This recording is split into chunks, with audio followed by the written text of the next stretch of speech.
네, 반갑습니다. 오늘도 좀 아쉽긴 하지만 이렇게 영상으로라도 함께 예배를 드리게 되었습니다. 네, 어제죠. 어제 날짜로 치면 8월 29일인데요. 어제 28일 차, 1차로 28일 차죠. 어제를 끝으로 이 날행 속이 끝이 났습니다. 네, 참 시간이 빠릅니다. 지난주 4주차였었는데요. 어떻게 여행을 다들 잘 다녀오셨는지 모르겠습니다. 저는 지난 한 주 동안 아실 분들 다 아시겠지만 휴가를 다녀왔습니다. 휴가 기간 동안에도 저는 이 날행 속 여행을 빠지지 않고 했습니다. 네, 자랑스럽게 이야기할 수 있어요. 네.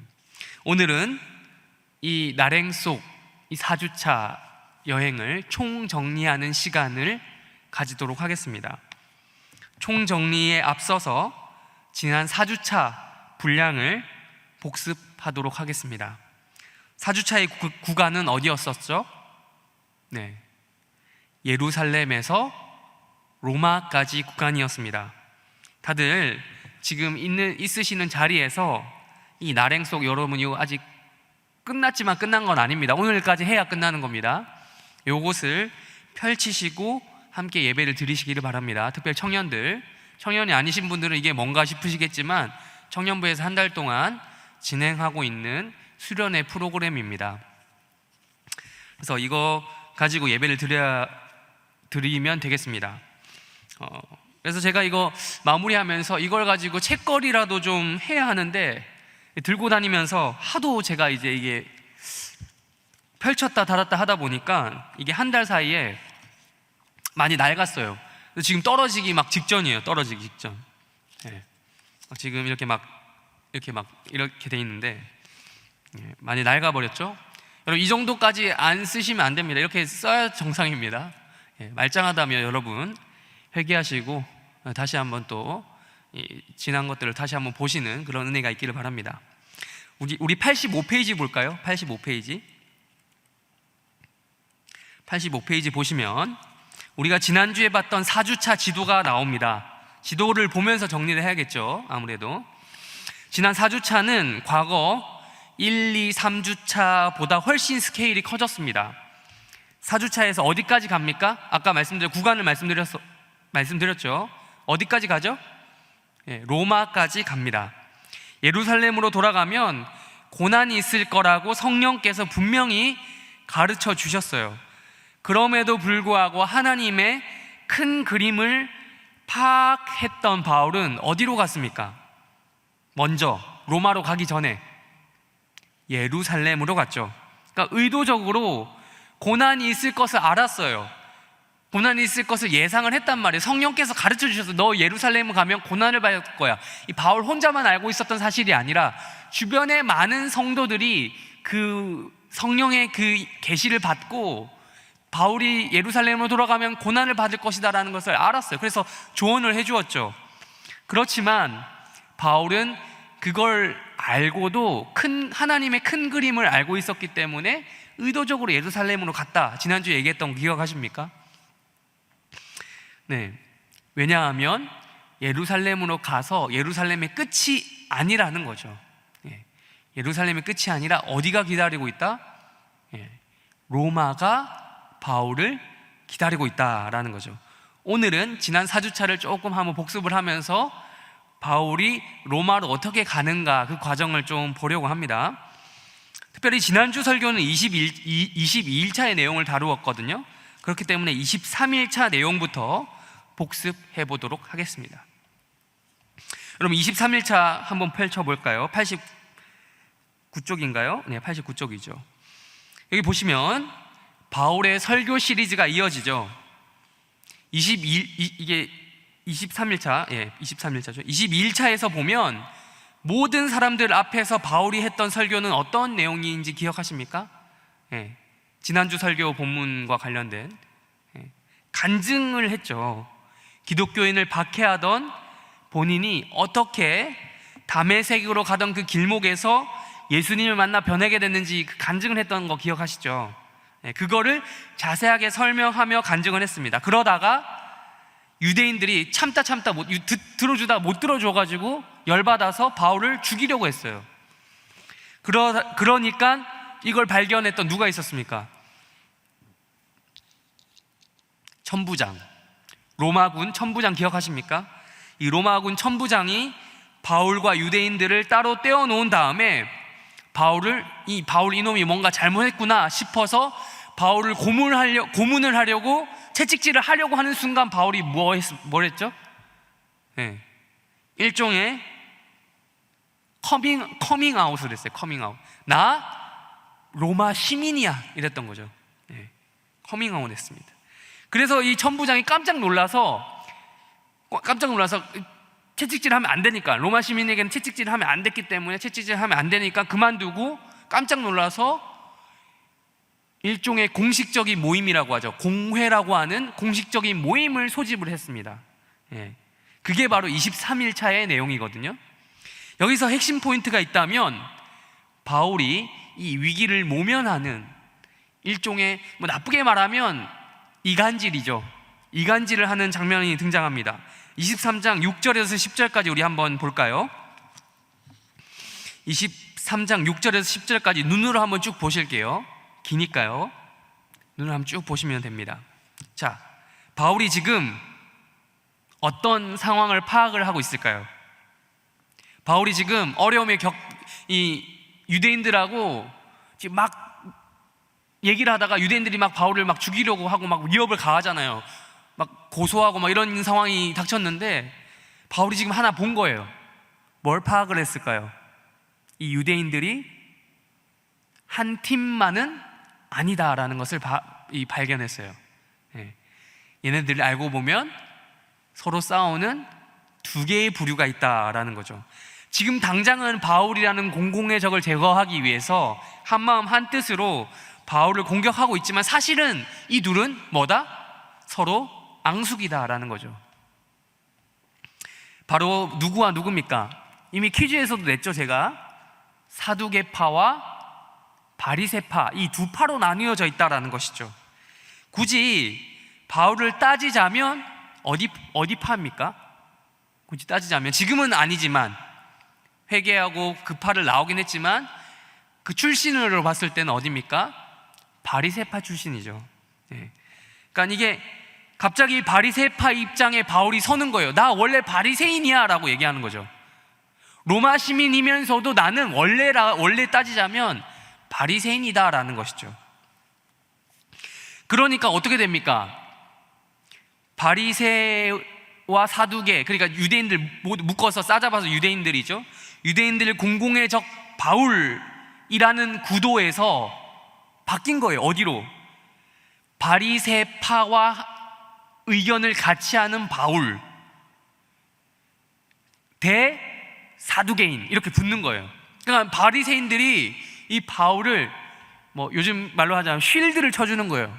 방어막이 되어서 오히려 바울을 보호해주는 장면이 등장을 하는 것이죠. 그래서 분쟁이 생겼다라고 10절에 이야기하고 있잖아요. 바리새파와 사두개인들이 바울을 놓고 싸우는 거예요. 바울 알고 보니 괜찮은 놈이었어 이러는 거죠. 그렇다면 여러분 잠깐 깨알 정보를 한번 볼까요? 사두개파와 바리새파는 각각 누구입니까? 우리가 이미 패들렛이나 그런 우리 자료 모으는 그런 걸 통해서 혹은 검색을 통해서 아니면 사전 지식을 통해서 알고 계신 분들은 알고 계시겠지만 한번 정리를 할게요. 이 사두개파와 바리새파가 이 싸운 게 한두 번이 아니에요. 지금 이게 처음으로 전혀 평화롭다가 처음 싸우는 이런 관계가 아니란 말이죠. 예수님이 계실 때도 복음서에도 이 싸우는 장면이 나오는 거 아십니까? 똑같은 주제로 싸웠어요. 똑같은 주제로 지금 바울이 거론한 문제, 부활의 문제, 똑같은 주제를 가지고 사두개인과 바리새인이 싸움을 붙는 장면이 나옵니다. 이 갈등을 빚는. 역사적으로 보면 이 사두개인과 바리새인은 구약 성경에 나오지 않아요. 구약 성경에 없어요. 이 사두개, 바리새. 그러다가 신약 성경에 뜬금없이 사두개인 그리고 바리새인이라는 이름으로 나온단 말이에요. 그러니까 그게 어떻게 가능한 거죠? 전혀 배경 설명이 없어서 뭔 말인지 몰라요. 그냥 대충 이들이 어떤 생각을 하고 어떤 말을 하느냐에 따라서 대충 어림잡아서 파악할 뿐이에요. 그런데 그게 어떻게 가능할까? 바로 구약 성경의 역사와 이 신약 성경의 역사 이 사이에 이 공간이 있어요. 공간이, 시간적 공간이 있어요. 이걸 공식적으로 뭐라고 얘기하냐면 신구약 중간사라고 합니다. 중간 역사라고 해요. 이 시기에 생겼던 이 중간의 역사의 이 시절에 생겼던 유대인의 대표적인 두 가지 부류가 있었으니 하나는 사두개파, 하나는 바리새파, 이런 거죠. 그러니까 신구약 중간사를 다 다루기에는 지금 시간이 너무 부족하고 다음에 어떤 강의나 이런 걸 통해서 기회가 있으면 나눴으면 좋겠고요. 어쨌든 이 중간의 역사, 여러분 구약이 어떻게 해서 끝나는지 아시죠? 구약이 어떻게 끝납니까? 구약이 끝나는 시점은 뭐가 끝나는 시점이었습니까? 이스라엘이라는 그 나라, 구약의 그 나라가 망하면서 끝나죠. 이스라엘이라는 나라가 북이스라엘과 남유다로 나눠졌는데 북이스라엘은 누구에게? 아수르에게 망하고 남유다는 누구에게? 바벨론에게 망하고, 이렇게 해서 두 나라가 다 망하고 거기에 통치권은 이방 민족에 있다가 다시 귀환을 하긴 했지만, 일부 귀환을 했지만, 고레스 왕의 칙령에 의해서 다시 일부 귀환을 했지만 여전히 이민족의 지배하에 놓여 있었던 그 역사가 반복되는 것이 바로 신구약 중간사입니다. 그러니까 주변의 열강들과의 국제 관계에서, 그리고 유대인들의 어떠한 독립하고자 하는 그 의지에서 나오게 된 부류가 바로 이 대표적인 두 부류라는 거예요. 이 둘은 사이가 매우 좋지 않을 수밖에 없었어요. 왜냐? 우리가 사전 공부를 통해서 아시는 분들 알겠지만 사두개인은 어떤 사람들이냐? 현실에 타협하고 현실에 순응을 하고 그리고 현 기득권 세력을 인정하고 그들에게 싸바싸바 잘하고, 이런 게 사두개인이라면 바리새인은 어떻겠습니까? 정반대겠죠. 현실에 타협하지 않고 율법에만 순응하고 하나님의 말씀만 지키겠다, 열심을 다해서 내가 아니 이 율법뿐만 아니라 더 지킬 거야, 항목을 더 지켜서 더 만들어서 지킬 거야, 그러면 하나님이 우리나라에게 다시 한번 복을 주실 거야 라고 했던 것이 바로 바리새인들이었습니다. 근데 재밌게도 둘 다 정치적으로 이 유대 민족의 정권을 잡았던 적이 있었어요.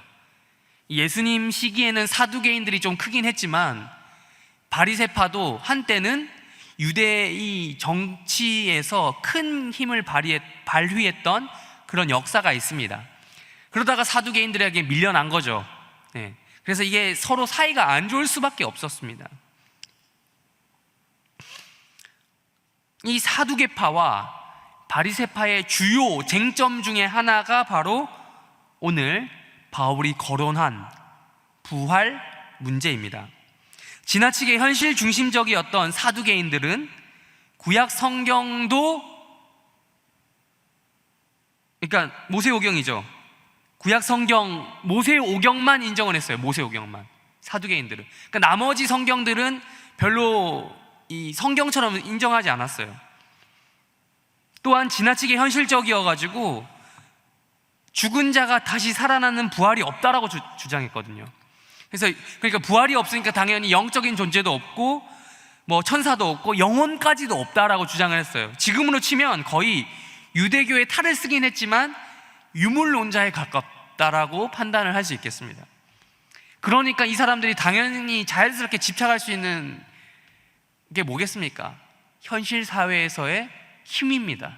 현실의 권력, 그리고 돈, 이런 것들을 그렇게 집착했는지도 모르겠습니다. 그러나 바리새인들은 모세오경을 포함해서 구약 전체를 어떻게 보았냐면 하나님의 말씀으로 받아들였죠. 또한 자연스럽게 부활, 영적인 존재, 천사 이런 것들을 믿었습니다. 이런 것의 존재를. 어쨌든 이러한 이유로 사두개인들과 바리새인들의 사이는 아름답지 못했어요. 그런데 바울이 바로 지금 여기서 바리새파 출신이란 말이에요. 그래서 이 상황을 매우 잘 알고 있었기 때문에 상황을 이용한 거죠. 우리가 9절에서 볼 수 있듯이 심지어 이 바리새인들이 바울을 디펜스 쳐주는 거예요. 결국 이 사건은 천부장 루시아에 의해서 소집되긴 했지만 그 천부장 수준에서 마무리될 수 있는 그런 성격이 아니었던 거죠. 이 천부장은 자기 선에서 이 해결될 수 없는 문제니까 어디로 이걸 돌렸겠습니까? 상부, 가이사랴에 있는 총독 상부에게로 이 문제를 돌렸습니다.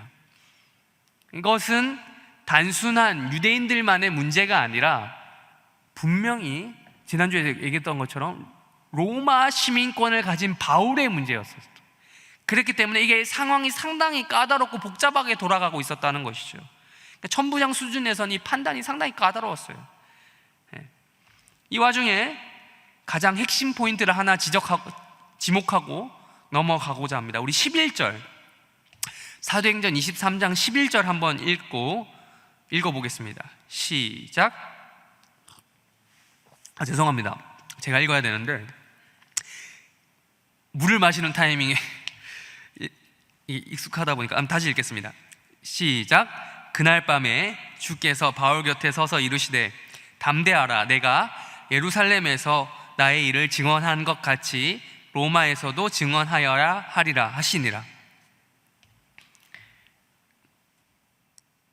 어떻다는 거예요?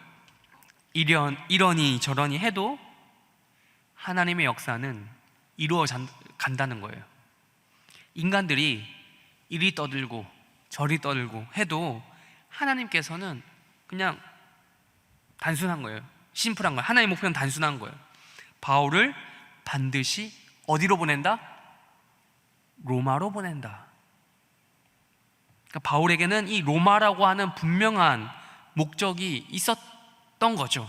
로마. 우리 24일차로 넘어가겠습니다. 24일차. 다시 한번 유대인들의 고발에 의해서 이번에는 총독의 주관하에 바울이 총독이 있던 그곳으로 넘어가죠. 가이사랴입니다. 가이사랴. 이 가이사랴 총독이 살고 있는 그 관저로 가서 총독의 주관하에 열리는 재판을 받습니다. 여기서 이 시국과 요즘 우리가 살고 있는 시국과 딱 맞아떨어지는 흥미로운 표현이 등장하는데요. 5절입니다. 우리 5절도 한번 읽어볼까요? 24장 5절이죠. 읽겠습니다. 시작. 우리가 보니 이 사람은 전염병 같은 자라. 천하에 흩어진 유대인들을 다 소유하게 하는 자요 나사렛 이단의 우두머리라. 이 유대인들이 볼 때 바울은 어떤 사람이라고요? 전염병 같은 사람이다. 바울은 곧 전염병이다. 사회의 암덩어리다 라고 표현되는 거죠. 여러분, 요즘에 우리 어떻습니까? 현 기독교, 우리가 당하고 있는 것도 요것과 좀 비슷해 보이지 않습니까? 코로나가 곧 뭐다? 기독교다 라는 프레임이 씌워지고 있어요. 네. 아니, 이미 씌워졌죠? 네. 물론 우리 기독교를 전체적으로 봤을 때 우리 교회는 없지만 어쨌든 기독교를 전체적으로 한 덩어리로 봤을 때 기독교에는 아무런 잘못이 없다든지 제가 뭐 그런 말을 하려고 하는 것이 아닙니다. 집단적으로 교회 모임을 통해서 환자가 이리저리 발생하고 있는 것은 사실이기 때문에 그걸 부정하고 싶은 마음은 전혀 없습니다. 여러 가지로 미숙하고 부족했던 것이 기독교의 현실입니다. 그래서 우리가 이렇게 교회의 본질이라고 할 수 있는 모여서 드리는 예배를 다른 형태로 변경해서 온라인으로 예배를 드리고 있는 거 아니겠습니까? 그럼에도 코로나가 곧 기독교다라는 프레임은 너무 과한 것 같아요. 네. 보도되는 뉴스를 보셨습니까? 그리고 뉴스 기사, 신문 기사 제목을 보셨습니까?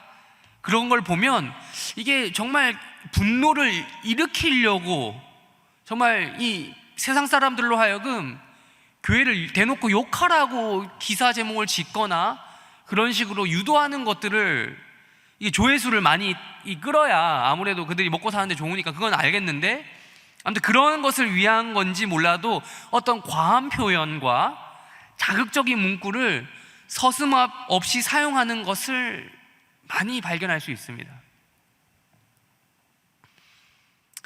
물론 이게 또한 이게 바울이 전염병이다 라는 말을 들었던 그때 당시와 지금의 상황이 다른 점은 있지만 무조건 다르다라고 말하기도 좀 그런 상황입니다.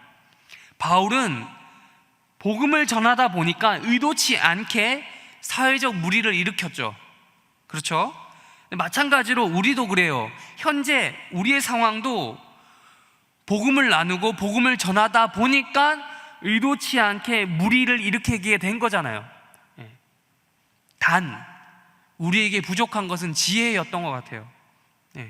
더 이상 사회적 물의를 일으키지 않는 선에서 복음을 전하고자 하는 우리의 지혜가 필요한데 이 지혜를 찾기가 매우 어려워요. 일단 사회적 요구는 그거잖아요. 모이지 말라니까요. 참 어려운 문제입니다. 이게 다시 벨릭스 재판으로 넘어가 보겠습니다. 벨릭스. 바울은 역시나 벨릭스 총독에 의해서도 무죄를 입증받아요. 바울은 죄가 없어요. 죄가 없는데 재판만 계속해요. 그가 보기에는 바울은 아무런 죄가 없었어요. 그가 보기에도. 이 벨릭스는 어떻게 합니까? 무조건 무죄 이런 선언을 내리지 않습니다. 어떤 판결을 내리지 않고 이 판결 자체를 무한 연기시킵니다. 역시 애매할 때는 요즘 말로 속된 말인데 써도 되는지 모르겠어요. 특별히 큰 강당에서 하려니까 더 부담이 되는데 존버가 답이다 뭐 이런 말 있죠. 네. 애매할 때는 그게 답이다 라고 하잖아요. 그냥 버티는 거죠. 벨릭스가 지금 바울을 그냥 무기한 그냥 두는 거예요. 심지어 중간에 벨릭스는 바울에게 기독교 개인 과외까지 받아요. 네. 벨릭스의 유대인 아내라고 하는 드루실라와 함께 기독교에 대해서 특별 교습을 받는 장면이 나옵니다. 여기서 24일차 24장의 핵심 포인트 구절을 함께 보겠습니다. 24장의 24절에서 26절까지입니다. 24장 24절에서 26절까지입니다. 눈으로 보세요. 유대인 아내의 영향인지 몰라도 벨릭스는 바울이 가르치는 기독교에 관심이 있었습니다. 그래서 바울이 말하는 것이 무엇인지 듣고 싶었어요. 그리고 또 들었습니다. 바울이 강론한 내용이 뭐라고 여기서 이야기하고 있습니까? 첫 번째, 의와 두 번째, 절제와 세 번째, 장차 오는 심판을 강론했다라고 합니다. 25절에 나오죠. 이것에 대해서 조금 더 풀어서 설명하도록 하겠습니다. 첫 번째, 의입니다. 의. 사실 요거는요 바울의 전문 분야거든요. 의라는 게. 여러분 우리가 지금 수련회 때문에 사정상 멈추긴 했지만 수련회가 끝나면 다시 돌아가야 될 본문이 어딘지 기억하고 계시죠? 어디입니까? 네, 로마서입니다. 로마서의 가장 큰 주제 기억하십니까? 벌써 오래돼서 까먹으셨죠? 네, 로마서 1장 17절 오직 하면 기억하실 거예요. 오직 의인은 믿음으로 말미암아 살리라. 기억하시죠? 네, 이게 가장 큰 주제. 즉 의가 주제입니다. 의인 할 때 의. 네. 좀 어려운 말로 칭의라고 합니다. 칭의. 네. 죄인인 인간이 과연 어떻게 의롭다 칭해지는가, 의롭다 여겨지는가. 즉 바꿔서 말하면 이거죠. 올바름이란 무엇인가? 올바른 인간이란 어떤 인간인가? 선과 악을 판가름하시는 온 우주의 재판관 되시는 그분, 그 하나님 앞에서 옳다고 인정받는 방법은 무엇인가? 결국 이 세상의 모든 죄인들은 구원을 어떻게 받을 수 있을 것인가에 대한 심도 깊은 논의가 바로 로마서 전체에서 이루어지고 있죠. 그걸 이야기했었습니다. 이것은 여러분 바울의 핵심 분야이자 가장 전문적인 분야예요. 근데 여러분, 요거는 바울만 관심이 있었던 분야가 아닙니다. 여러분, 공부 좀 했다고 한 사람들은 다 옳고 그름에 대해서 나름대로 지식을 가지고 있지 않습니까? 네. 그러니까 이 의라는 것은 바울만 관심을 가진 분야가 아니라는 거예요. 물론 성경적이고 신학적이고 이런 거는 바울이 그런 식으로 연결됐지만 궁극적으로 그런 거지만, 여러분, 옳고 그름에 대한 관심은 누구에게나 있지 않습니까? 그냥 평범하게 보자면. 그리고 나름의 지식을 소유하고 있고 또 소유하고 싶어 하죠. 그래서 내가 오르는 네가 오르는 이런 일들이 끊임없이 일어나고 있지 않습니까? 인터넷 공간에서 끊임없이 일어나고 있잖아요. 네가 맞니 내가 맞니 하는 일들이. 네. 단적인 예로 한 가지만 예를 들어보겠습니다. 여러분, 탕수육 어떻게 드십니까? 네. 탕수육을 어떻게 먹어야 하는 문제도 하나의 옳고 그름의 문제로 치부되고 있을 정도 아닙니까? 부먹이냐 찍먹이냐에 따라서 부모파 찍먹파 나누더라고요. 네. 심지어 서로를 증오하는 경우도 있습니다.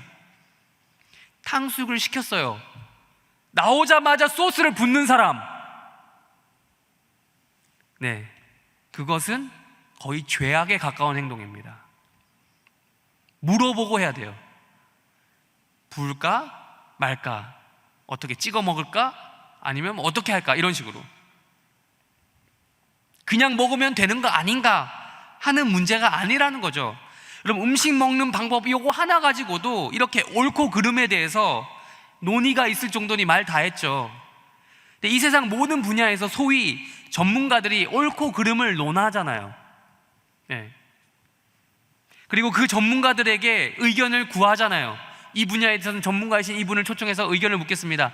그래, 그분이 나와서 이건 맞고 이게 맞고 이게 틀리다 얘기하잖아요. 근데 또 그 전문가끼리의 의견이 달라. 똑같은 주제를 가지고. 그렇지 않나요? 그런 의미에서 이 현대 사회에는 참 다양한 분야에서 지식을 가지고 있는 사람들이 많습니다. 예를 들면 저 같은 경우도, 저도 이제 제가 좋아하는 게 이게 저는 이제 전문적으로 신학을 공부한 사람이긴 하지만 그 외의 것을 찾자면 축구를 제가 좋아한다고 여러 번 말씀드렸죠. 축구를 좋아한 지가 꽤 오래됐거든요. 제가 10대 때부터 좋아했으니까 좀 한 20년 넘도록 좋아한 거죠. 근데 이제 20년 넘도록 축구를 좋아하다 보니 나름의 지식이 많이 쌓였어요. 축구에 대한 여러 가지 정보와 지식을 많이 가지고 있는데, 제가 인터넷을 돌아다니면서 그런 커뮤니티나 이런 것들을 보게 되다 보면 저보다 더한 사람들이 정말 많더라고요. 제가 조금만 있는 것도 아니고 저보다 더한 사람들이, 그리고 달달달 외우고 있는 사람들이 엄청 많더라고요. 네. 그래서 제가 놀란 적이 한두 번이 아닙니다. 축구만 그러겠어요? 네. 그러니까 인터넷에서 그런 것들 제일 잘 확인할 수 있는데, 이게 웹상에서 조금이라도 근거가 틀린 자료를 제시한다. 그리고 그러면은 곧바로 이제 반박을 당해요. 네. 이 세상에서는 그래요. 세상이 그래요. 세상에는 옳고 그름을 판별해주는 그런 자료와 전문가들이 넘쳐. 아마 바울이 벨릭스에게 이야기했던 이 의의 개념이 있죠. 옳고 그름, 무엇이 옳으냐, 무엇이 의로움이냐, 무엇이 틀림이냐, 요 의의 개념은 부먹이냐 찍먹이냐 이런 수준의 이야기는 아니었겠죠. 그런 건 아니었겠지만 그것보다 훨씬 고차원적인 이야기였을 것이 확실합니다. 그건 확실해요. 무슨 얘기인지 모르니까. 근데 올바름이 무엇인지 아마도 바울은 올바른 이 의가 무엇인지 그 당시 유행하던 그리스 철학과 성경을 중심으로 논리정연하게 벨릭스라는 이 사람에게 강의를 했을 것이 확실합니다.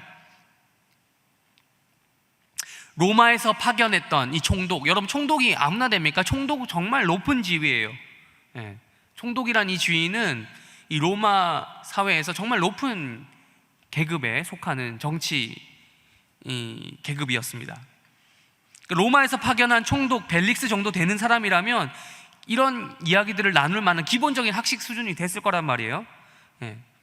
그래서 그가 진리를 알고 싶어서 바울을 여러 번 만나고 싶어 했다고 했잖아요. 그 마음을 가졌다라는 것, 그러니까 이 세상에서 살아가는데 진짜 의로움이 뭔지, 올바름이 뭔지 궁금해했다라는 것은 어쩌면 당연한 일이다라는 거죠. 그것에 대해서 바울은 아마 여러 번 만나면서 설명을 잘 해줬을 것이다 라는 것이죠. 첫 번째, 의였습니다. 둘째, 절제에 대해서 가르쳐줬어요. 강론했습니다. 헬라어로 이 절제는 엥크라테이아라고 읽습니다. 근데 왜 제가 굳이 헬라어로 이야기를 했냐면 어려운 말 아니거든요. 그대로 절제예요. 번역을 하면 똑같아요. 달라서 제가 얘기한 게 아니에요. 절제력, 인내력, 인내심 뭐 이런 말이에요. 왜 굳이 헬라어로 얘기했냐? 이게 바로 그 그리스 철학, 헬라 철학에서 상당히 중요한 개념 중에 하나였기 때문입니다. 여러분, 절제력, 인내심, 요게 왜 중요하죠? 절제력, 인내심, 인내력, 요런 거는 바로 인간과 인간 아닌 것들을 구별해주는 가장 중요한 덕목이 되기 때문이에요. 인간과 인간 아닌 것, 인간과 비슷한데 인간이 아닌 것들이 있죠. 뭡니까? 동물이죠. 생물 중에서도 뭐 짐승들, 인간과 비슷하죠. 똑같이 눈이 있어요, 똑같이 코가 있어요, 똑같이 입이 있어요, 똑같이 음식을 먹어요, 똑같이 싸요, 그리고 똑같이 자요. 그래요. 똑같잖아요. 그런 거는. 근데 뭐가 다릅니까? 구별이 되는 게 뭐예요? 욕구가 있다는 건 똑같죠. 동물에게도 식욕이 있고 수면욕이 있고 성욕이 있어요. 근데 인간과 동물의 결정적 차이가 뭡니까? 바로 절제력이 있느냐 없느냐, 인내력이, 인내심이 있느냐 없느냐, 그 차이죠. 물론 우리들의 친구 댕댕이도, 냥이는 모르겠어요. 제가 냥이는 잘 안 키워봐서 가까이 하지 않아서 잘 모르겠는데, 제가 개인적으로 불호라서 냥이는, 불호라고 저를 미워하지 마시기 바랍니다. 아무튼 제가 좋아하지 않는다는 거지 여러분 좋아하는 여러분들 제가 미워하는 건 아니니까요. 댕댕이, 우리들의 친구 댕댕이도 먹지마 기다려 이렇게 훈련을 시키면 안 먹어요. 주인의 말을 들어요. 근데 주인이 안 보이면, 그럼 뭐 그렇게 진짜 훈련시키면 안 먹는 경우도 있겠지만 그 인내심이 오래 가지는 못해요. 인간만큼 오래 가진 않아요. 인간은 참을 수 있어요. 동물보다 훨씬 더 많이 참을 수 있어요. 훨씬 더 합리적인 나름의 근거를 가지고 나름의 합리적인 생각, 이성적인 활동을 통해서 내가 이래서 이렇게 하면 안 돼라는 인내력과 절제력을 가지고 판단하고 행동을 하잖아요. 이성이라는 것이 있기 때문이죠. 그래서 때와 장소를 가리지 않고 욕구와 본능 그대로 행동하는 사람을 가리켜서 우리는 뭐라고 합니까? 저 짐승 이러잖아요. 짐승. 인간은 아무 장소에서나 아무 때나 막 하지 않아요. 물론 그러고자 하는 욕구가 없는 것은 아니죠. 인간의 마음속에 그런 마음이 있잖아요. 아무 데서나 먹고 싶으면 당장 먹고 싶으면 당장 사서 먹고 싶은 마음이 있잖아요. 어디든 거기가. 근데 그건 아니지만 참을 수 있는 절제력과 인내력이 있는 거죠. 그것이 인간과 동물의 결정적인 차이입니다. 근데 이게 이 엥크라테이아라고 했는데 이 그리스 철학에서도 이 절제라는 말을 매우 중요하게 생각했어요. 다른 철학자는 몰라도 여러분 이 사람은 알 거예요. 소크라테스 들어보셨죠? 네, 소크라테스는 자기가 쓴 윤리학 책에서 절제라는 것을 가장 첫 번째로 이야기했어요. 윤리의 기본 가장 첫 번째 시작은 절제다. 또한 플라톤과 아리스토텔레스도 들어보셨을 거예요. 사람 이름은. 이 플라톤과 아리스토텔레스도 마찬가지로 이 절제를 중요하게 생각을 했어요. 특별히 여러분 또 한 가지 더 이야기하겠습니다. 바울이 이 앞에 우리 3주차에서 봤어요. 3주차 바울이 아테네에 갔을 때 누구와 만나서 논쟁했는지 기억하십니까? 두 가지 파가 있었죠. 철학파 두 가지. 하나는 에피쿠로스, 하나는 스토아. 기억하십니까? 이 스토아 학파 철학자들의 중요한 사상이 뭐죠? 금욕주의예요. 금욕이 뭡니까? 절제하는 거죠. 예. 욕구를 절제함으로써 얻는 기쁨이 있다라는 거죠. 스토아 학파가 추구했던 건 그거예요. 왜 그게 기쁘냐? 인간이니까 할 수 있다. 내가 욕구를 절제하면서 나는 동물과 다르고 난 인간이니까 절제할 수 있구나를 통해서 얻게 되는 그 기쁨과 행복이 있다라는 거예요. 그게 바로 스토아 학파가 추구하고자 했던 금욕주의예요. 그게 인간다운 거다라고 생각을 했던 거죠. 분명히 여러분 벨릭스가 요거 몰랐을까요? 벨릭스 정도의 그 지위에 오른 사람이라면 요거를 모를 수가 없어요. 벨릭스도 물론 군인이죠. 로마 총독은 기본적으로 군인이지만 군인이라고 학식이 없는 것은 아니니까요. 군인은 동시에 학식도 가진 사람이 군인입니다. 당시에 벨릭스도 이에 대한 기본적인 지식이 있었을 것이고, 바울은 기독교의 입장에서 참된 엥크라테이아가 뭔지 강의를 했을 거예요. 아무리 벨릭스가 이론적으로 빠삭하게 알고 있다 하더라도 여러분 로마인들의 실상은 어땠을까요? 이론과 실천이 같이 가지는 않았다라는 거죠. 달랐어요. 벨릭스만 해도 우리 패들렛에서 이 정보 기억 받아보시고 검색해 보신 분 아실 거예요. 벨릭스 아내가 몇 명? 아내가 3명이었어요. 뭐 옛날이니까 그럴 수도 있지 라고 이야기할 수 있겠죠. 그러나 로마가 어떤 사회였는지 아십니까? 일부 일처제 사회였어요. 그 고대에도 일부 일처 제도가 그거였습니다. 근데 벨릭스는 아내가 3명이었어요. 근데 지금 24장에 등장하는 유대인 아내 드루실라라는 이름 있죠. 근데 이게 그러니까 유일한 아내가 아니었던 거예요. 예. 유대의 총독 생활을 하게 되면서 아마도 추측하건대 유대로 와서 생활을 하면서 얻게 된 현지처 정도? 현지처란 말 아십니까? 좀 약간 좀 그런 말이긴 한데 현지처 정도 같은 느낌이 들어요. 네. 우리나라 사람들 그런 거 하잖아요. 막 동남아 같은 데 가가지고 막 그런 현지처 두고 막 이런 경우 있잖아요. 그런 느낌이 들어요. 드루실라가 유일한 아내가 아니었던 거죠. 그러니까 여러분, 그리고 아내로 번역된 이 귀네이라는 이 헬라어가 있는데 요거는 뭐 와이프, 영어로 와이프만 되는 뜻이 되는 건 아니에요. 여자, 여주인, 애인, 내연녀 뭐 이렇게 광범위하게 사용된 단어예요. 그러니까 이게 꼭 법적으로 혼인한 그런 여자를 이야기하지 않는 걸 수도 있다니까요. 드루실라. 예. 로마 사회는 일부 일처제다. 일부 일처가 법이다. 예. 절제해야 된다는 것을 알고도 절제하지 못하는 현실. 이 벨릭스만 이랬겠어요? 아니겠죠. 네. 이것이 로마인들에게만 해당되는 사항은 아니라는 것을 확실해요. 네. 또한 절제하지 못했던 것이 있었습니다. 벨릭스가 무엇이었겠습니까? 26절을 보면 알겠지만 벨릭스가 바울에게 은근히 기대했던 것이 있었어요. 뭐죠? 돈입니다. 벨릭스에게는 절제할 수 없는 그 물욕이 있었던 거죠. 물욕. 돈만 받았더라면, 느낌상 그래요. 이 분위기가 그래요. 이 성경 읽어보니까 돈만 좀 줬으면 얼마든지 로마 시민, 그래 바울 너 로마 시민이지? 너 아무 죄 없어, 나와, 풀어줬을 거예요. 돈만 받았더라면 얼마든지 로마 시민이었던 이 바울을 좋게 대해주고 풀어주려고 할 수 있었던 그 위치가 벨릭스였어요. 여러분, 로마 총독은 어마어마한 위치였다니까요. 그러나 바울은 오히려 그 상황을 원하지 않았다라는 거죠. 그게 문제였어요. 바울은 풀려나고 싶은 마음이 전혀 없었어요. 네. 그게 벨릭스와 맞지 않았던 거죠. 그래서 돈을 안 줬던 거죠. 주기 싫어서 안 줬던 것도 있었겠지만 줘도 자기가 원하는 상황이 아닌데 왜? 바울은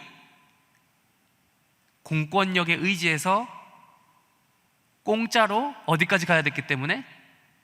로마까지 가야 됐기 때문에. 그것도 나중에 보면 나오지만 로마 군인들의 가드를 받으면서, 호위를 받으면서, 경호를 받으면서 로마까지 가고자 했던 게 본심이었던 거예요. 그러니까 벨릭스의 의도대로 돈을 주고 풀려나고 싶은 마음이 전혀 1도 없었던 거죠, 바울은. 둘째, 절제했습니다. 절제. 셋째, 장차 오게 될 뭡니까? 심판입니다. 심판. 여러분, 의와 절제의 문제가 왜 그렇게 중요하겠습니까? 왜 로마의 위치에, 그 높은 위치에 있었던 벨릭스에게 이 바울이 가서 의와 절제와 나름의 높은 신분이었던 이 총독인 벨릭스에게 그렇게 바울이 강론했겠습니까? 전도하려고 노력했겠습니까? 의와 절제가 왜 중요합니까? 바로 이 심판 때문입니다. 왜 마음대로 살면 안 됩니까? 왜 인간은 나름대로의 정의를 추구하면서 살아야 됩니까? 그냥 불의만 추구하면서 내가 하고 싶은 대로 막 살다 가면 되지 않습니까? 왜 정의와 불의를 구분해내고 불의는 처벌하고 정의는 세워줘야 됩니까? 왜 옳고 그름을 판별해야 됩니까? 왜 그런 것을 배제해야 되고 옳음을 추구하면서 살아야 됩니까? 왜 또 인간은 동물과 다르게 절제를 하면서 살아야 됩니까? 그럼 동물처럼 막 살면 안 됩니까? 편해 보이는데? 그냥 막 먹고 싶은 대로 다 먹고 싸고 싶은 대로 싸고 이러면 안 됩니까?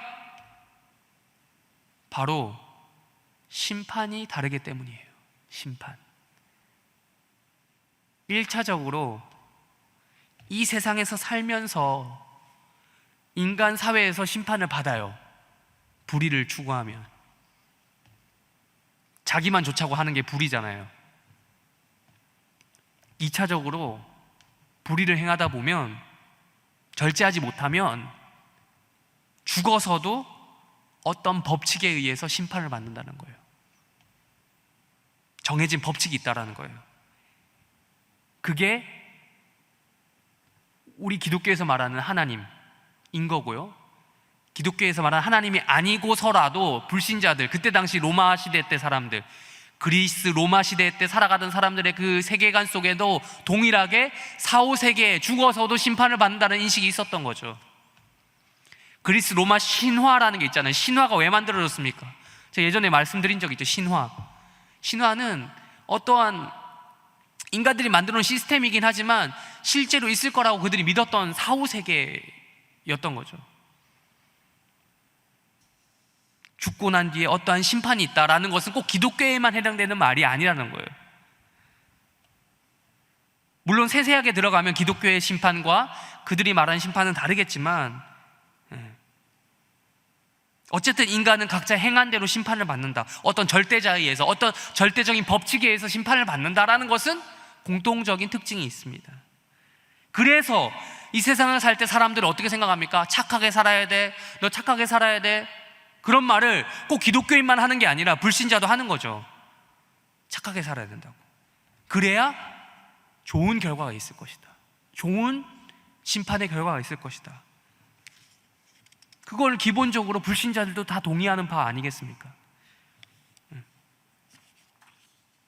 너 꼭 그러면 그러다 지옥 간다, 이런 말을 기독교인만 하는 건 아니지 않습니까? 그럼에도 기독교의 심판은 달라요. 바울은 벨릭스에게 의의 개념과 절제의 개념을 이미 설명했을 거예요. 그리고 기독교 입장에서 그것을 다 강의를 했을 거예요. 마찬가지로 의와 절제에 따르는 그 결과물, 심판도, 장차 오게 될 그 심판의 개념도 설명을 했을 거예요. 강의를 했을 거예요. 벨릭스 총독님, 당신이 알고 계시는 그 심판과 우리 기독교에서 말하는 심판은 다릅니다.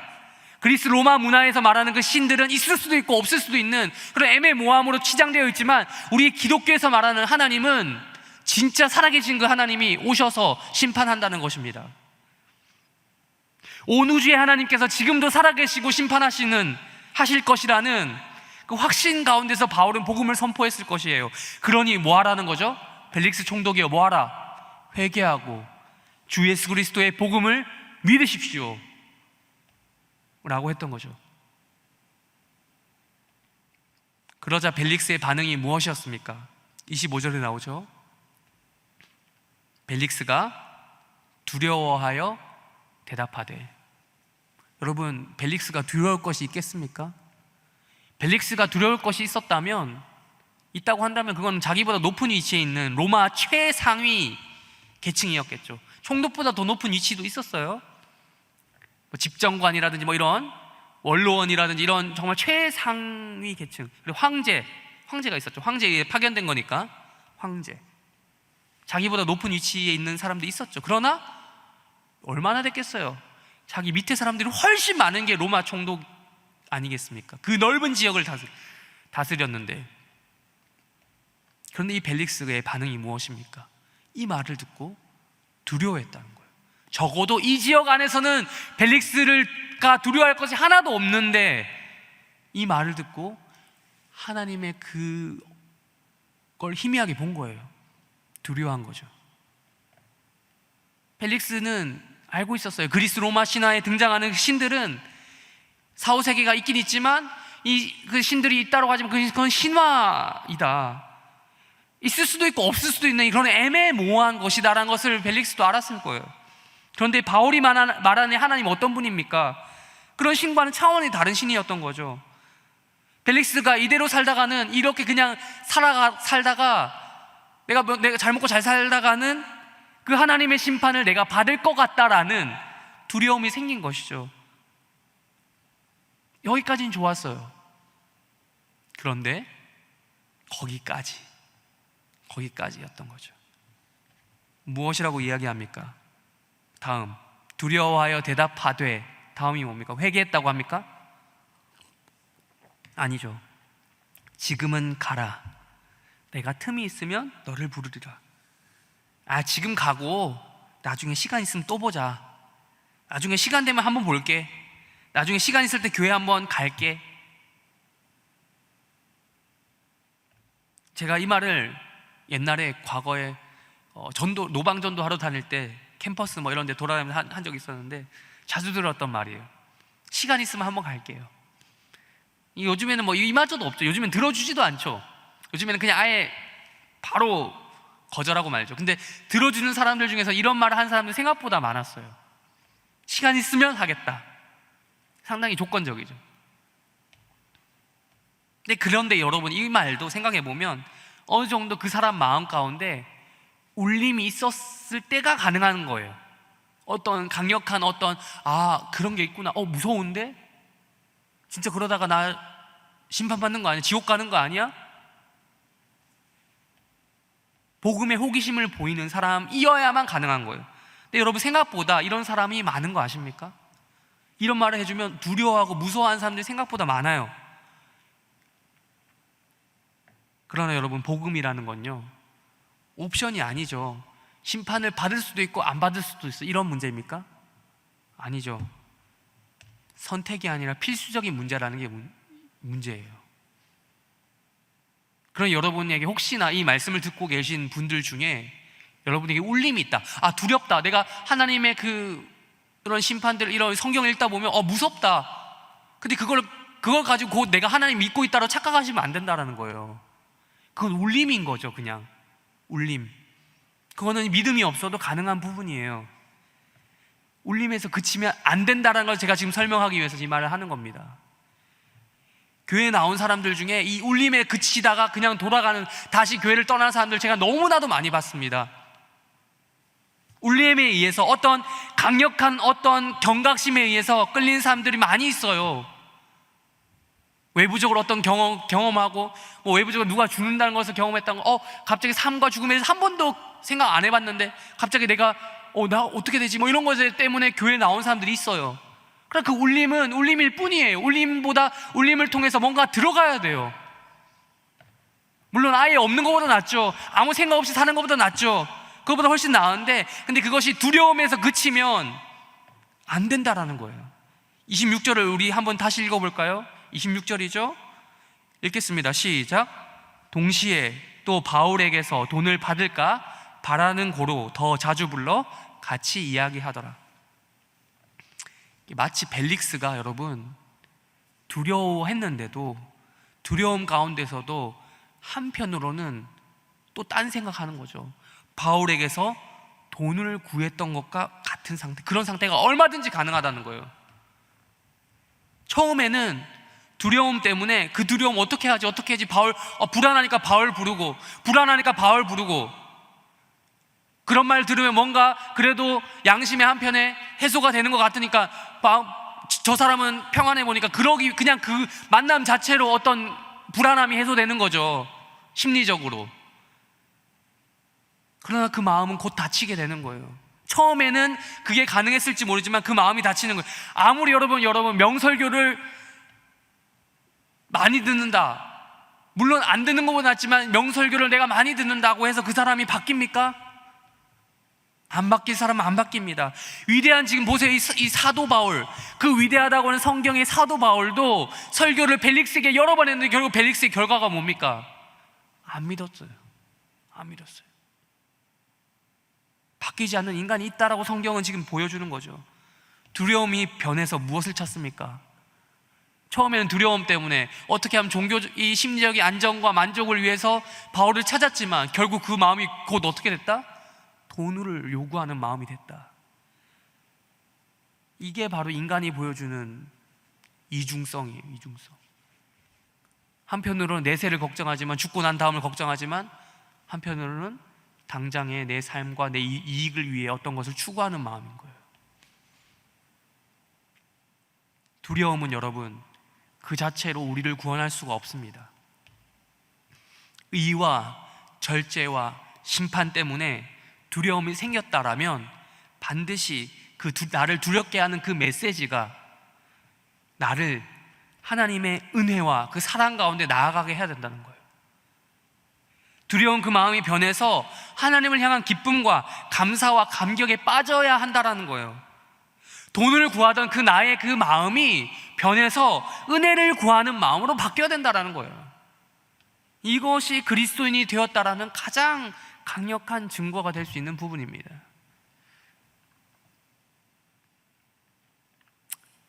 의와 절제와 심판에 대해서 설명하느라 좀 길었습니다. 24일차 25일차를 보도록 하겠습니다. 8절입니다 8절 읽겠습니다. 시작. 바울이 변명하여 이르되 유대인의 율법이나 성전이나 가이사에게나 내가 도무지 죄를 범하지 아니하였노라 하니. 여러분 25장에 되면 24장과 또 다른 인물이 나오죠. 벨릭스가 없어져요. 이게 어떻게 됐냐면, 여기 뭐 성경에 나오진 않지만 역사적 기록에 보면 로마로 소환됩니다. 왜? 잘해서가 아니라 못해서, 불명예스럽게 퇴진한 거죠.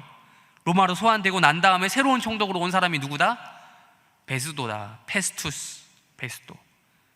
베스도가 오자마자 유대인들이 또 기다렸다는 듯이 벨릭스가 처리하지 않았던 그 사건, 바울을 다시 한번 고발합니다. 이번에는 바울이 그런데 똑같이 또 당하지 않아요. 바울도 질렸나 봐. 똑같은 상황 또 맞이하는 게 바울도 이젠 질렸나 봐요. 매번 똑같은 얘기해야 되고. 그래서 바울이 가장 강력한 카드를 곧바로 활용합니다. 그것이 뭡니까? 바로 로마 시민에게 주어진 가장 큰 특권이 뭐죠? 우리 지난주에도 제가 설교 때 얘기했고, 패들렛에서도 누가 얘기했고, 퀴즈에도 냈던 것 얘기예요. 로마 시민에게 주어진 가장 큰 특권이 있다면 뭘까요? 바로 로마 황제에게, 가이사에게 항소할 수 있는 권한이에요. 황제가 주관하는 재판에 직접 요청할 수 있었던 거죠.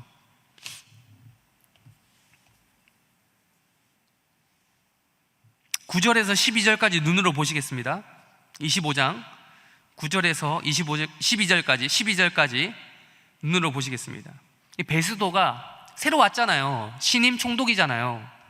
신임 총독인 만큼 열심을 가지고 잘해보려고 했던 것 같아요. 뭐 당연히 잘해보려고, 처음 왔는데 처음부터 와가지고 유대인들 막 이렇게 혼내고 이러지는 않겠죠. 아무리 유대인들이 말썽을 많이 피웠다 해도. 그래서 유대인들의 마음을 얻고자 바울을 유도했어요. 어떻게 유도했습니까? 야, 너 나한테 재판 받을래? 그러면 예루살렘 가면 돼. 같이 가자. 잘해줄게. 이기게 해줄게. 뭐 이렇게 얘기했던 거죠. 그러나 바울은 속칭 법잘알이었습니다. 법잘알. 법을 잘 아는 사람이었어요. 더 이상 베스도의 말에 넘어가지 않아요. 또 뭐 예루살렘 가고 이러 없어요. 가이사랴 여기서 나 그냥 바로 로마로 갈래. 선언을 한 거죠. 왜? 나는 아무 잘못이 없는데요. 유대 율법상으로도 죄를 짓지 않았고 로마법상으로도 죄를 범하지 않았어요. 그런데 자꾸 유대인들이 나를 고발을 해. 나는 어쩔 수 없어. 최종 심판권자, 최종 재판을 할 수 있는 권한, 로마 황제 가이사에게 항소를 하겠다라는 게 바울의 입장인 거죠. 더 이상 논쟁을 하지 않아요. 이제는 로마 시민이 가진 가장 큰 특권을 활용했던 거죠. 이건 뭐 답이 나왔으면 이제는 무조건 답이 없어요. 더 이상 없어요. 황제를 만나고 로마에 가야만 했던 거예요. 베스도도 이건 어쩔 수 없습니다. 총독이라고 해도. 이제는 빼박 켄트 바울의 로마행이 확정된 거죠. 26일차는 생략하겠습니다. 아그리빠는 뭐 어차피 뭐 이렇게 지금 흐름상 넘어가도록 하고요. 곧바로 27일차 여행으로 넘어갈게요. 배를 타고 로마로 이동합니다. 가이사랴에서. 지도를 다시 한번 85페이지 지도를 잘 보셔야 돼요. 아무래도 당시에는 가장 빠른 교통수단이 뭡니까? 배죠. 지금이야 뭐 비행기지만 그때 당시엔 배밖에 없잖아요. 그런데 이제 그 가는 과정이 참 험난하게 진행이 돼요. 우리 보셨겠지만 먼저 소아시아 그 지금의 터키 땅에 들러서 무라라는 곳에서 환승을 한번 해요. 배를 갈아타요. 그리고 그레데 섬, 지금으로 말하면 크레테 섬이죠. 크레테 섬에서 잠깐 배를 세운 다음에 정비를 합니다. 그런데 하필 그때가 항해하기가 매우 좋지 않은 때라고, 환경이 좋지 않다고 성경은 이야기해주고 있어요. 바울은 그걸 알았어요. 그래서 위험하다라고 조언을 했습니다. 뱃사람들에게 조언을 했지만 그 의견은 받아들여지지 않았어요. 바울을 호송하던 로마군 백부장은 누구의 말을 더 귀하게 누구의 말을 들었습니까? 배선장과 그 배의 주인 선주의 말을 더 믿었습니다. 그래서 항해를 결국 하기로 강행했습니다. 근데 여러분 생각해 보세요. 당연한 거 아닙니까? 바울이 뭐 바다에서 오래 살았던 뱃사람입니까? 베드로도 아니고. 베드로도 바다에 대해서 잘 안다고 하긴 좀 민망하죠. 왜 그렇죠? 어부 출신이긴 하지만 그 호수잖아요. 호수. 그 지역 갈릴리 호수잖아요. 호수. 바다가 아니거든요. 그러니까 어부긴 하지만 지중해만큼 그런 큰 바다를 알지는 못해요. 근데 베드로도 아니고 지금 바울이란 말이에요. 바울이 바다 사람도 아닌데 그냥 감으로 말하는 것 같은데 누가 믿어주겠어요? 신의 계시를 받았다고 얘기한들 알아줬을까요? 백부장이 바다에서 잔뼈가 굵은 선장과 선주의 말을 들어주는 것은 가장 합리적인 판단이었습니다. 그리고 생각해보면 또 이 배는 죄인들만 데리고 가는 그런 배는 아니었을 것이 확실해요. 그때 당시 배 한 채 왔다 갔다 하는 게 쉬웠겠어요? 죄수들만 실었던 것이 아니라 배에는 각종 돈이 될 만한 그런 상거래 품목도 많이 같이 싣고 갔겠죠. 선장과 선주 입장에서 어때요, 여러분? 이게 늦어지면 어때요? 어떻게 될까요? 벌어들일 돈이 못 버는 거예요. 그럼 이들의 입장에서도 배송 시간이 생명인 거예요. 곧 돈이었어요. 그래서 빨리 도착하는 게 중요해요. 마치 지금 우리가 여러분 택배가 하루 늦게만 도착해도 막 배송 어디까지 왔나 확인하지 않나요? 그런 시대를 살고 있는데 이들도 그랬던 거죠. 그게 곧 돈이었기 때문에. 13절에 보면, 13절 넘어가시면 보시면 27장 13절에 보시면 남풍이 순하게 불었다라고 해서 그들의 말이 배선장과 선주의 말이 맞는 것처럼 보여졌어요. 근데 14절로 넘어가니까 분위기가 어떻게 돼요? 곧바로 확 바뀌죠. 유라굴로라고 하는 태풍이 불었다고 해요. 여러분, 며칠 전에 우리 바비라는 태풍이 지나갔잖아요. 네. 느끼셨습니까? 우리 이쪽을 지나간 게 아니었는데도 바람 느끼셨어요? 밤에? 네. 바람이 느껴졌어요. 태풍이 바람이 숭숭 부는 그거. 네. 그냥 지나가서 그냥 지나가긴 했는데, 그냥 지나갔다고 또 기상청 어쩌고저쩌고 욕한 사람들이 많던데, 어쨌든 여러분, 태풍 같은 경우는 호들갑 떨어서 이게 아쉬울 게 없어요. 조금만 경로가 틀려도 우리가 조심하고 대비해야 되는 게 있어요. 경로가 틀리다고 해도. 여러분, 2020년 현대의 과학이 이렇게 발달한 이 시대를 살아가고 있는 우리가 여전히 자연의 힘 앞에 무력하잖아요. 자연재해 앞에서 컨트롤이 가능합니까? 불가능하죠. 무력하게 우리는 대처할 수밖에 없어요.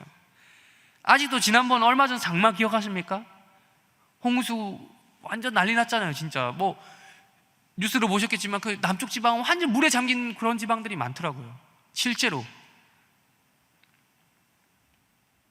장마 때 홍수가 나고 태풍이 오면 모든 게 날아가고, 이게 아직까지 우리의 현실이, 인간의 현실이에요. 바울이 살던 때 오죽하겠습니까? 그것도 바다예요.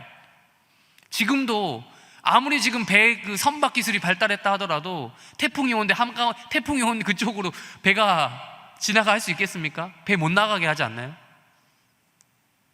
배를 안 띄우잖아요.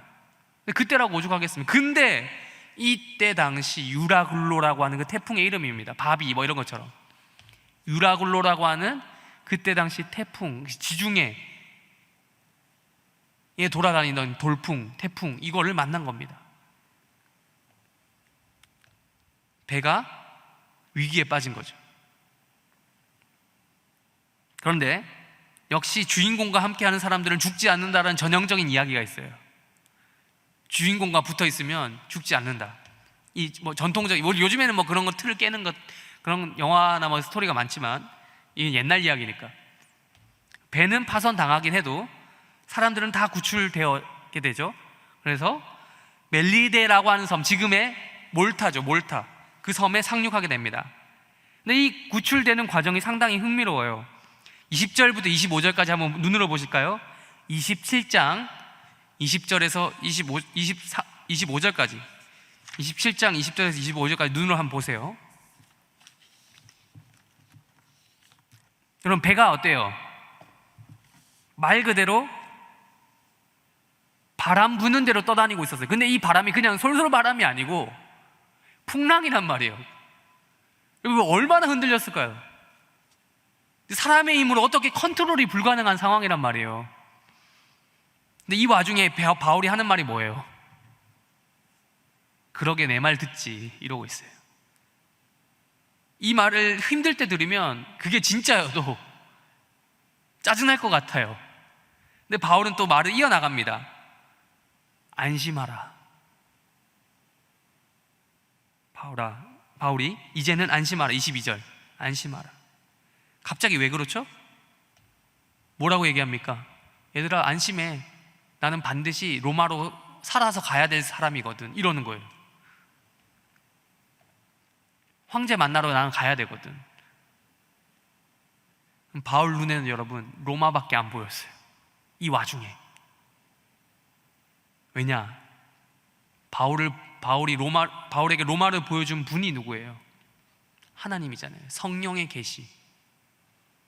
성령께서 마게도냐 사람을 통해서 환상을 보여주시고, 또한 로마로 가야 된다. 넌 로마로 가야 된다. 우리 앞에서 봤죠? 너는 반드시 로마로 가야 된다. 가이사에게 서야 된다라는 그런 계시를 이미 성령의 계시를 바울에게 보여주셨고, 또한 전날 밤 꿈에서도 보여주셨기 때문에 바울은 다시 한번 확신할 수 있었던 거죠. 난 로마에 가야 될 몸이니까 나는 살 거야. 그러니 나와 함께 있는 너희들도 함께 살 거야 라고 이야기할 수 있었던 거죠. 이 말을 듣고 있던 배 타고 있던 사람들 어떤 마음이 들었을까요? 저 미친놈 죽을 때 다 돼가니까 정신 나갔네, 뭐 이런 사람도 있었을까요? 아니면 뭐 지푸라기라도 잡는 심정으로 하나님이든 포세이돈이든 어떤 신이든 좋으니 제발 나를 살려줘, 뭐 이런 사람도 있었을 것 같지 않나요? 근데 이제는 정말로 배에 탄 사람들이 포기했는지 몰라도 바울의 말을 듣기 시작했습니다. 33절부터 27장 33절부터 36절까지 눈으로 보세요. 눈으로 보세요. 바울이 어떤 행동을 또 합니까?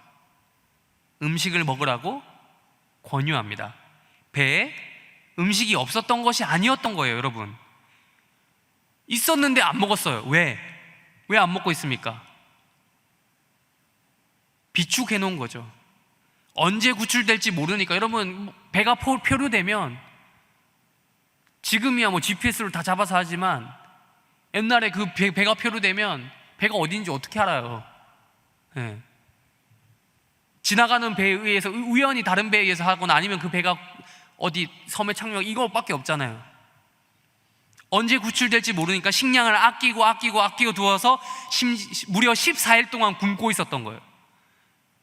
왜냐면 먹기 시작하면 금방 바닥나면 이제 먹을 거 없으면 진짜 다 죽는 거니까. 근데 바울이 갑자기 얘기하는 거예요. 너희들 살 거야, 걱정하지 말고 우리 먹자. 바울이 불신자로 가득한 그 배 안에서 빵을 가지고 와서 축복기도 하고 나눠 먹는 거예요. 이 교회, 성도들끼리 하는 게 아니에요. 불신자들 앉혀놓고 하는 거예요. 그러니까 이 사람들이 어떤 반응을 보였냐면, 그들도 다 안심하고 먹으니. 안심하라라고 앞에서 얘기했죠. 근데 실제로 이제는 이들도 안심하는 거예요. 제가 이 말씀을 보면서 느낀 것은 요즘 코로나 사태하고 좀 연결이 되더라고요. 모든 사람들이 그렇긴 한데, 뭐 우리도 마찬가지고 모든 사람이 다 그렇긴 한데, 특별히 세상을 사는 사람들, 이렇게 우리 그리스도인 아닌 사람들, 불신자들 같은 경우는 생사의 문제에 더욱더 예민한 것 같습니다. 그렇다고 해서 우리 기독교인들이 생명을 대충 여긴다, 죽어도 좋다, 뭐 이런 건 아니에요. 그런 말은 아니에요. 무슨 말이냐면, 해결되지 않은 죽음의 문제, 그 죽음의 공포 앞에서 불신자들은 떨고 있다라는 거예요. 그런 의미에서 이 시국에는 우리들이 좀 더 신중하게 행동하는 것이 맞는 것 같습니다. 교회에서 코로나19가 터졌다고 하는 뉴스 기사를 연이어 봅니다. 물론 교회만 그러느냐? 그건 아니에요. 교회 말고 다른 곳도 많아요. 그래서 침소봉대하는 면도 있는 것 같아요. 예를 들면 1 정도 발생했는데 막 10 정도로 얘기하는 것 같은 느낌을 받아요. 뭐만 하면 교회를 갖다 붙이는 기사들로 넘쳐납니다. 분명히 코로나 문제인데 막 다른 교회 문제들도 같이 부각해서 막 물타기 하는 경우도 봐요.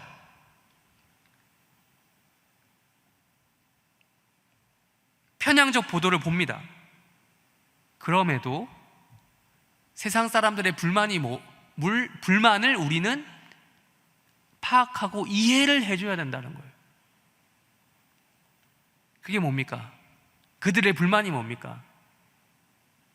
생명의 공동체, 생명이 시작되어야 되는 그런 교회 공동체에서 죽음의 근원인 이 바이러스를 퍼뜨리고 있다, 그렇게 느껴진다라는 것이 불만이죠.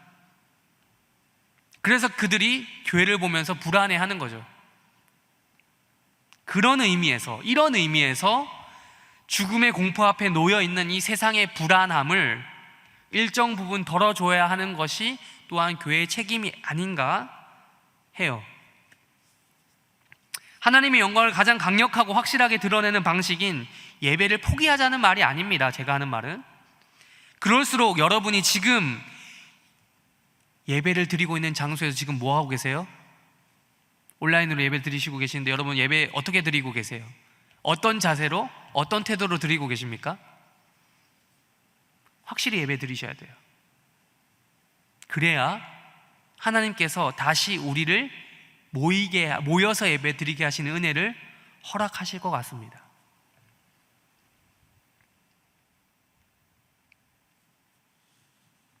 우리가 과거 예수를 믿는다고 핍박을 받다가 심해지면 신자들만 죽으면 됐던 과거와는 확실히 다른 상황인 것 같긴 해요. 우리는 죽으면 천국 가면 되지만 안 믿는 사람들 죽으면 죽음의 공포 앞에서 떨고 있는 거잖아요. 죽으면 어떻게 되겠습니까? 실제로 그들은 바울의 말처럼 안심하기를 원해요. 그래서 이런 말이 기억나요. 어떤 뉴스 기사에 달았던 댓글, 자주 등장하는 댓글이 비슷한 문구로 계속 반복해서 등장하는 댓글인데, 야, 기독교인들, 그렇게 천국 가고 싶으면 너네들이 가라, 뭐 이런 말.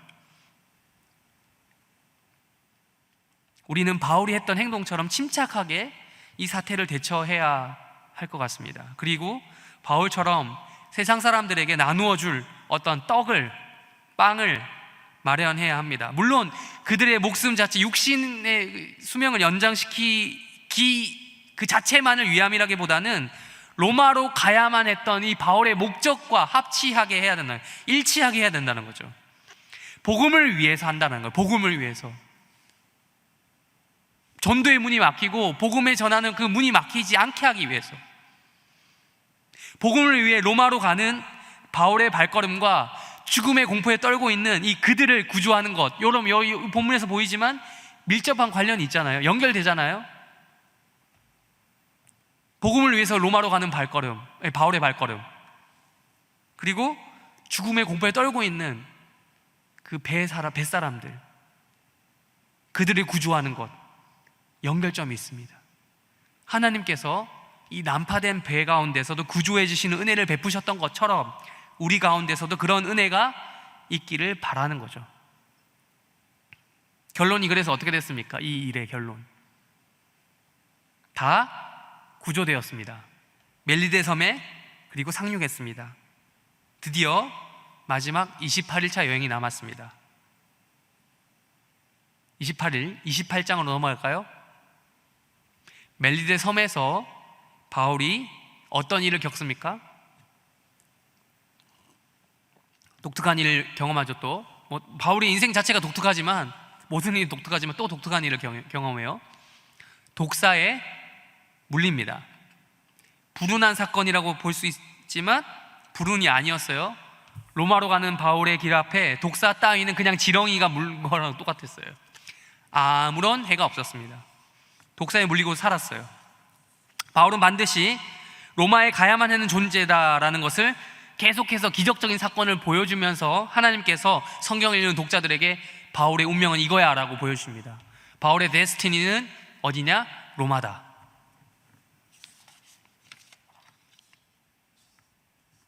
말씀을 정리하겠습니다.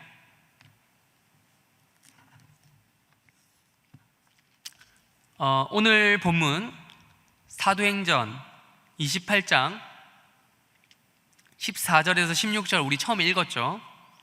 이것에 따르면 바울은 이탈리아 반도에 드디어 상륙하게 되었습니다. 그리고 이어서 드디어 이 바울을 기다리고 있던, 그리고 자기가 기다렸던 로마에 입성하게 됩니다. 또한 로마에 가기도 전에 로마에서 먼저 형제들이 내려와서 그들과 만나 교제하면서 로마로 올라갔습니다. 그게 14절에서 16절까지 나오죠. 그런 바울, 로마에 들어간 이 바울, 어떻게 생활합니까? 사도행전 마지막은 바울의 마지막 모습을 어떻게 그리고 있습니까? 마지막 본문 30절과 31절을 한번 읽어볼까요? 읽겠습니다. 시작. 바울이 온 이태를 자기 셋집에 머물면서 자기에게 오는 사람을 다 영접하고 하나님의 나라를 전파하며 주 예수 그리스도에 관한 모든 것을 담대하게 거침없이 가르치더라. 그럼 바울의 이 모습 처음 보는 장면입니까? 아니죠. 똑같아요. 엔딩 치고는 너무 심심해요. 너무 평범해요. 늘 하던 행동 또 하고 있어요. 늘 복음을 전하던 그의 모습 기억나게 하는, 떠올리게 하는 그런 장면입니다. 여러분, 로마라는 도시 어떤 곳입니까? 로마. 여러분, 어떤 도시를 가장 가보고 싶으십니까? 네. 요즘 한류가 많아서, 한류가 뭐 워낙 이렇게 있어서 지금 뭐 요즘에 못 오지만, 여행이 불가능하긴 하지만, 서울이라는 도시를 많은 사람들이 오고 싶다고 해요. 서울. 네. 여러분이 가고 싶은 도시는 어디입니까? 전 파리는 가봤고, 파리, 마드리드 뭐 이런 데 가봤는데, 뭐 뉴욕 뭐 이런 도시는 안 가봤어요. 뉴욕 뭐 등등, 런던 뭐 이런 도시 아직 안 가봤어요. 가고 싶은 도시가 어디십니까? 그런 화려한 도시, 로마. 로마는 여러분, 그때 당시 세상 모든 사람들이 가고 싶어 했고, 또한 거기서 살고 싶어 했던 그런 화려한 도시였습니다. 이 로마에 가서 바울이 뭘 했습니까? 늘 하던 거, 복음을 전했어요. 거기 가가지고 어떻게 하면 돈을 잘 벌어볼까, 사업 성공시켜볼까, 역시 모름지기 남자라면 한양에 올라가야지, 서울에 올라가야지, 로마에 가서 살아야지, 이런 마음으로 갔습니까? 자기의 영광과 부귀 영화를 달성하기 위해서 그것을 위해서 로마로 갔습니까? 아닙니다. 하나님의 영광을 위해서, 하나님의 복음을 전하기 위해서 갖은 고생이란 고생을 다 하다가, 그 과정 속에서 고생 다 하고 로마까지 가서도 고생을 하면서 복음을 전하는 그의 모습을 우리는 마지막에서 발견할 수 있어요. 심지어 로마에 살고 있는데 어디서 살았어요? 새방에서 살았대요. 2년 동안. 비록 육체는, 그의 몸은 로마라는 나라의 새방에 머물러 있었지만, 하나님의 나라를 전파하면서 주 예수 그리스도에 관한 모든 것을 담대하게 가르치던 그의 모습을 우리는 발견할 수 있습니다. 여러분, 이런 평범함 속에서 강력하게 선포되는 하나님 나라를 여러분 발견하실 수 있겠습니까? 여러분, 오늘 설교 제목 뭡니까? 모든 길은 로마로 통한다 라는 말, 여러분 한 번쯤은 들어보셨을 법한 말입니다. 워낙 유명하니까요. 왜 이런 말이 나왔을까요? 지금으로부터 2000년 전 그 고대 사회에서 로마가 다스리던 그 제국의 영역, 통치하던 그 영역, 유럽, 아시아, 북아프리카 지역을 효율적으로 통치할 수 있었던 이유가 뭔지 아십니까? 도로를 잘 뚫어놨어요. 고속도로를 잘 만들어놨어요. 그러니까 물자 수송도 용이하고, 군대도 쉽사리 왔다 갔다 하고 편하게 포장된 도로를 만들었다는 거예요. 제국의 전 지역에 로마인들이 가는 곳마다 그렇게 길을 잘 뚫어놨어요. 그래서 모든 길은 로마로 통한다는 말이 있는 거예요. 로마를 중심으로 뻗어나가는 길들이 쫙 있었던 거예요. 마치 로마 제국이란 게 사람의 몸이라고 한다면, 그 고속도로는 핏줄가루 같은 거죠. 연결시키는 로마는 심장이고. 그래서 지금도 이탈리아에 가면 그 옛날에 그 도로의 흔적이 남아있을 정도, 2000년 전에 도로가 남아있다니까요.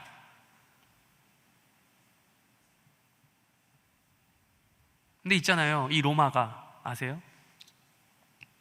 바울이 살던 그때를 기준으로 불과 백여 년 사이에 엄청나게 분위기가 바뀐 거 아세요?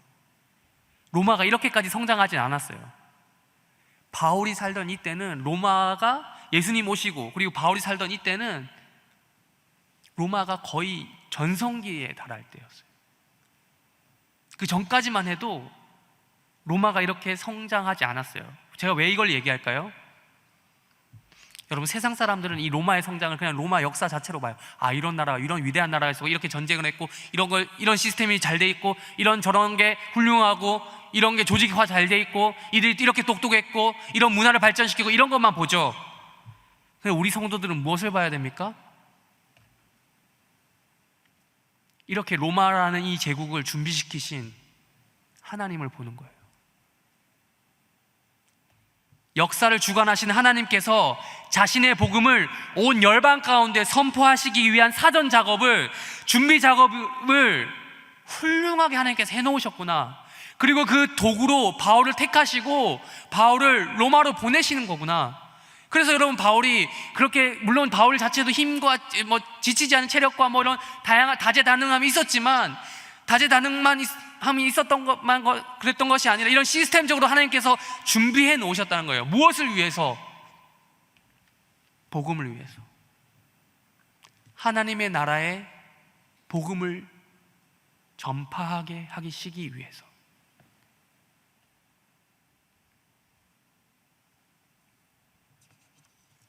오늘 제가 설교를 마무리하면서 우리는 하나님께서 이 세상을 어떻게 이끌어 나가시는지 단 한 가지만 교훈을 얻고 마무리했으면 합니다. 뭘까요? 세상 모든 만사는, 바로 세상 모든 존재하는 것들은, 세상 모든 역사와 일어나는 모든 일들은 무엇을 위해 존재한다? 하나님을 위해서 존재한다라는 것이에요. 하나님에 의해서 움직여진다라는 것이에요. 하나님의 복음을 위해서 일을 한다라는 거예요. 여러분, 이것은 세상이 인정하지 않든 인정하든 상관없어요. 명백한 사실이에요. 세상의 모든 역사는 이 우주를 만드시고 운행하시는, 지금도 간섭하시는 하나님의 뜻대로 움직여 왔으며 움직이고 있으며 움직일 것입니다. 중요한 건 우리예요. 여러분은 이러한 하나님의 시선, 성경의 시선으로 세상을 바라보고 계십니까? 이번에 우리 28일 동안, 거의 한 달 동안 요거 했어요. 드디어 끝이 났습니다. 이 끝이 났다고 다 끝났나요? 아니죠. 우리는 하나님께서 우리를 통해서 복음의 역사를 이루어 가시는 성령의 또 다른 역사를 우리에게 기대하신다는 걸 알아야 됩니다. 성령께서는, 사도행전 2장에 계신 그 성령께서는 지금도 우리에게서나 동일하게 살아서 역사하시는, 그리고 역사하셔서 이 우리에게 주어진 이러한 상황 가운데서 일하시는 분이시기 때문입니다. 그럼 비록 지금 우리가 어려운 상황에 놓여져 있습니다. 코로나19로 인해서 전 세계가 이 코로나 바이러스로 인해서 매우 어려운 상황에 놓여 있고, 우리도 마찬가지고, 특별히 교회가 더더욱 그런 상황이에요. 우리가 날행속을 하면서 느꼈다시피 우리는 그럼에도 바울 수준 정도는 아닌 것 같아요. 어렵지만 바울 정도만큼 어려운 건 아니에요. 우리가 부디 인생이라고 하는 이 짧다고 하면 짧을 수 있고 길다고 하면 길 수 있는 이 여행을 통해서 여행을 해나갈 때, 여러분, 우리의 목적이 바울이 그랬던 것처럼 이 복음을 모르는 자들에게 하나님 나라를 전파하는 것, 그리스도 예수의 복음을 가르치는 것이기를 바랍니다. 지금 복음이 많이 훼손되어 있어요. 믿지 않는 사람들에 의해서, 믿는다고 하는 사람들에 의해서 복음의 가치가 떨어져 있어요. 코로나 때문에 라고 핑계댈 수 없을 정도로 이미 예전부터 그래왔고, 결정타를 코로나가 먹이고 있는 것 같아요.